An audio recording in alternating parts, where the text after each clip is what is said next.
নমস্কার দর্শক বন্ধুরা। ঠাকুর বলেন, মানুষ কি একই সঙ্গে মিলে কাজ করতে হবে, মানুষকে প্রেম বিলাতে হবে, প্রেম বিলালেই প্রেম পাবে, নহিত তো অনেক জীবনে নিজেকেও কিছু লোকসান করতে হবে। মানুষকে অনেক কিছু পরিত্যাগ করতে হবে। মানুষকে লোভ, হিংসা, ক্রোধ এইগুলোকে জয় করতে হবে। মানুষকে মানুষের মতন বাঁচতে হবে, মানুষ হতে হবে, মানুষের মতন জীবন যাপন করতে হবে। অনেক মানুষ নিজের ক্রোধিত হয়ে জীবনের বহু সময়, মূল্যবান সময় তারা নষ্ট করে ফেলে। মানুষের এই ক্রোধ জীবনের এক শুভ সময়কে তারা অশুভ সময়ে পরিণত করে ফেলেন।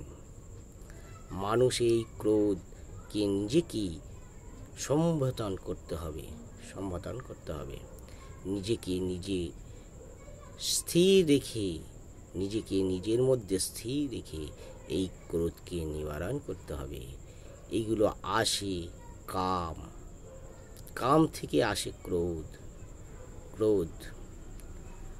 ইচ্ছা থেকে আসে ক্রোধ, ইচ্ছা পূর্ণ না হলে তখনই আসে ক্রোধ। এই ক্রোধকে নিজে থেকে নিজেকে সম্বরণ করতে হবে, তবেই জীবনের প্রতিটা পথ মানুষ এগিয়ে যেতে পারবে। মানুষের উন্নতি হতে হবে, আরও উন্নতি করতে পারবে। মানুষ বুদ্ধিমান, মানুষ সর্বজীবের মধ্যে সর্বশ্রেষ্ঠ মানব জনম। মানুষ ঈশ্বর ভগবান মানুষকে সর্বশ্রেষ্ঠ জনম রূপে, মানুষ সর্বশ্রেষ্ঠ রূপে তাকে পরিণত করেছেন।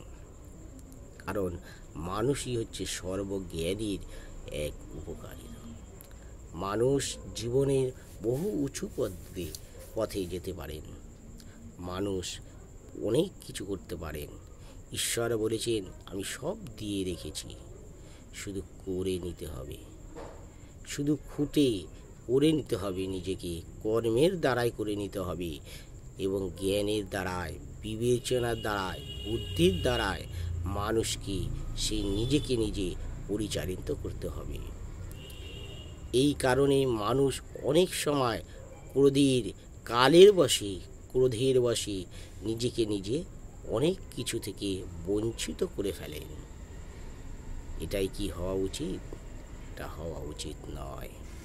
তাই ঈশ্বর বলেন, নিজের ক্রোধকে আগে বশীভূত করো, পঞ্চভূতকে আগে বশীভূত করো।